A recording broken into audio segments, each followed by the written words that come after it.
शराबबंदी वाले बिहार में बिहार सरकार की तारीफ करनी पड़ेगी। आप खुद कहेंगे कि ये काम बहुत अच्छा हुआ है, लेकिन एक सवाल भी खड़ा होता है।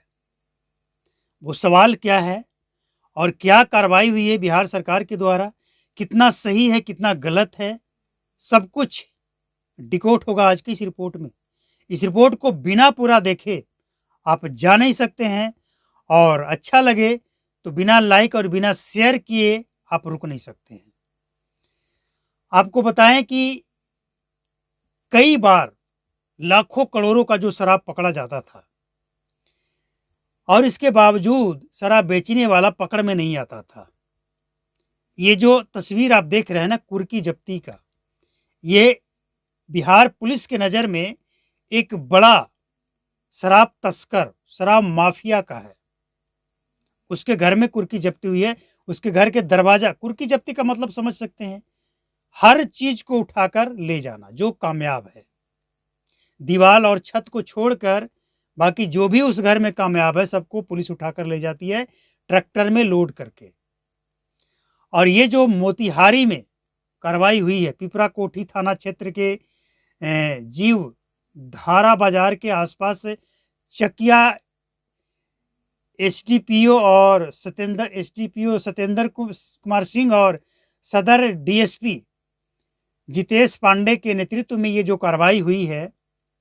हालांकि इनका दूसरा जो मतलब जो भुक्तभोगी हैं, उनका जो पक्ष है, उनकी पत्नी का, उसको भी सुनना पड़ेगा। उसे सुने बिना आप जायज नहीं कर सकते इस कार्रवाई को। तो इनके ऊपर आरोप था शराब की तस्करी का, और ये शराब की तस्करी एक बार जेल गए, 2 बार गए, मतलब कई सारे एफआईआर था, बहुत सारे एफआईआर, अनंत लिमिट नहीं है भैया। मानते नहीं थे, ये पुलिस प्रशासन को ये ठेंगा दिखाते थे। तो 15 दिन पहले इनके घर पे इश्तेहार चिपकाया गया कि आप खुद को थाना में सरेंडर कर दीजिए। ये नहीं माने। इसके बाद इनके दरवाजे पे जाकर वो माइक होता है ना छोटा वाला, जिसमें माइक से बोलने से आवाज़ ज़्यादा आता है, उसके द्वारा बोला गया कि अपने आप को सरेंडर कर दीजिए, नहीं तो कुर्की जब्ती का वारंट लेकर हम पहुंच चुके हैं। वो नहीं आते हैं, कुर्की जब्ती शुरू होती है, ट्रक पे लोड हो जाता है। अब इनकी पत्नी का जो बयान है इसको भी सुनना पड़ेगा, इनका क्या कहना है। लेकिन इससे पहले पुलिस प्रशासन से सवाल है कि आपने कुर्की जब्ती कर दिया, सही है, लेकिन क्या उस घर के सभी कमरों में शराब की बरामदगी हुई थी, शराब जब्त हुआ था? क्योंकि हाई कोर्ट का जो आदेश है कि एक कमरा में अगर शराब पकड़ा जाता है तो पूरे बिल्डिंग को आप सील नहीं कर सकते हैं, और सील करना तो दूर की बात है, कुर्की जब्ती कर लिया गया, सील नहीं, वो तो उखाड़ ले गए। तो क्या मतलब पूरे घर में शराब की खेप पकड़ी गई थी? ये सवाल खड़ा होता है। दूसरा सवाल ये खड़ा होता है कि गुनाह कोई और करे तो सजा पूरे परिवार को सिर्फ इसलिए कि वो शराब की तस्करी करता था, उसके ऊपर सारा शराब कानून लागू होता है? तो ये सवाल तो खड़ा होता है और जवाब भी देना चाहिए कि आखिर मैटर है क्या। अगर ये जो जिसके यहाँ छापेमारी की गई, देखिए इनका नाम है,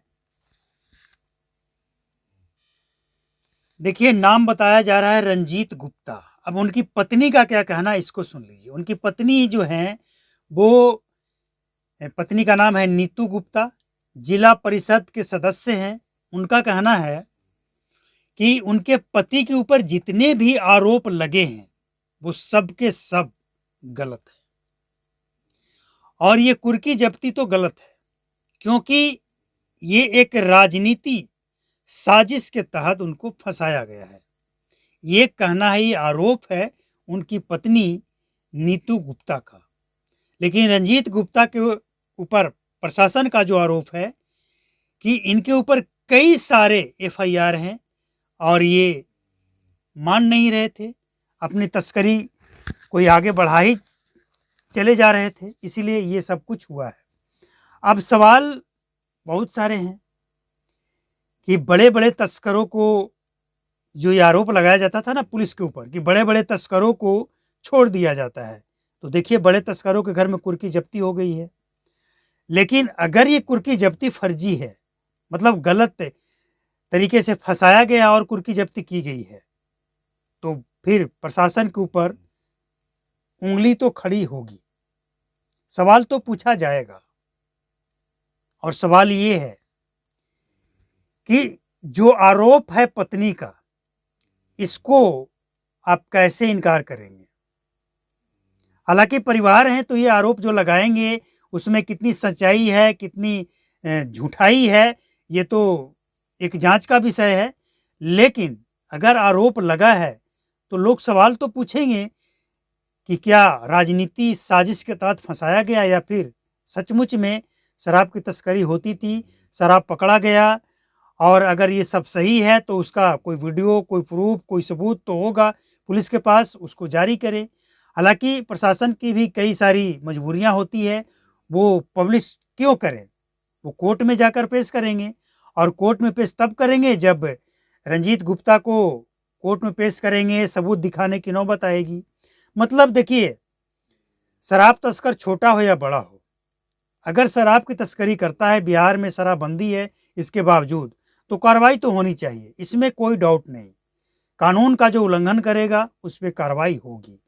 लेकिन सवाल इसलिए उठता है कि बिहार में ये कोई पहली बार सवाल नहीं उठ रहा है, इससे पहले भी कई तरह के इस तरह का कार्रवाई बिहार के अंदर हो चुका है कि जो पुलिस के द्वारा लोगों को फंसा दिया जाता है, शराब बेचने के जुर्म में, शराब पीने के जुर्म में, और भी ना जाने शराब बनाने, और कई पेटी उसके घर में शराब दिखा दिया जाता है, गाड़ी में दिखा दिया जाता है, और इस तरह की कार्रवाई बिहार पुलिस के द्वारा की गई है, इसलिए संदेह होता है।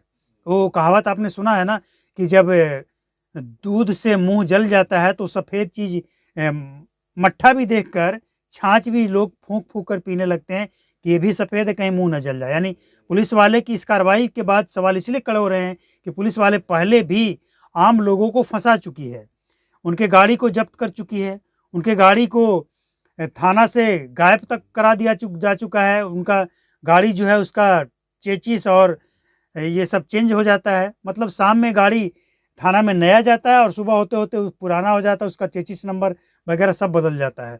तो इस तरह की घटनाएं जब सब तस्वीर में दिख रहा है, वीडियो में दिख रहा है, तो सवाल इसलिए खड़े होते हैं कि पुलिस का ये जो काम है, जैसे रंजीत गुप्ता कहीं शराब बेचते हुए, पीते हुए, इतने सारे एफआईआर हैं, सबूत तो होगा, और सबूत आपको दिखाना चाहिए, चाहे आप कोर्ट में ही दिखाएं। तो इसीलिए सवाल उठ रहे हैं क्योंकि पुलिस वाले भी कई तरह के इस तरह से मिलते जुलते, इस तरह का मिलता जुलता जो इल्ज़ाम है बिहार पुलिस के द्वारा लोगों ने देखा है, इसलिए सवाल उठ रहे हैं। अब सवाल ये है कि नीति गुप्ता, जिनका कहना है कि राजनीतिक साजिश के तहत फंसाया गया है, तो इस बात से भी अंदाज़ा लग सकता है कि नीति गुप्ता का जो विचारधारा है वो किस पार्टी को सपोर्ट करता हुआ है, क्या सत्ताधारी या विपक्ष, इससे भी पता लग जाएगा। लेकिन दोनों पक्षों की बात बिना सुने आप किसी को भी दोषी नहीं ठहरा सकते। पुलिस के पास अगर कुर्की जब्ती का वारंट है तो फिर क्या किया जा सकता है? फिर तो कोर्ट के ऊपर सवाल उठेगा अगर ये गलत साबित हुआ तो। लेकिन फिलहाल ये एक इन्वेस्टिगेशन का विषय है, अच्छी तरह से इसकी जांच होनी चाहिए और निष्पक्ष होनी चाहिए। नीतू गुप्ता का जो आरोप है उसमें कितनी सच्चाई है, इसकी जांच होनी चाहिए। और रिपोर्ट अगर अच्छा लगा हो तो लाइक करें, शेयर करें, चैनल को सब्सक्राइब करें, और किसी भी तरह का समस्या आपके क्षेत्र, आपके साथ है तो ज़रूर संपर्क करें।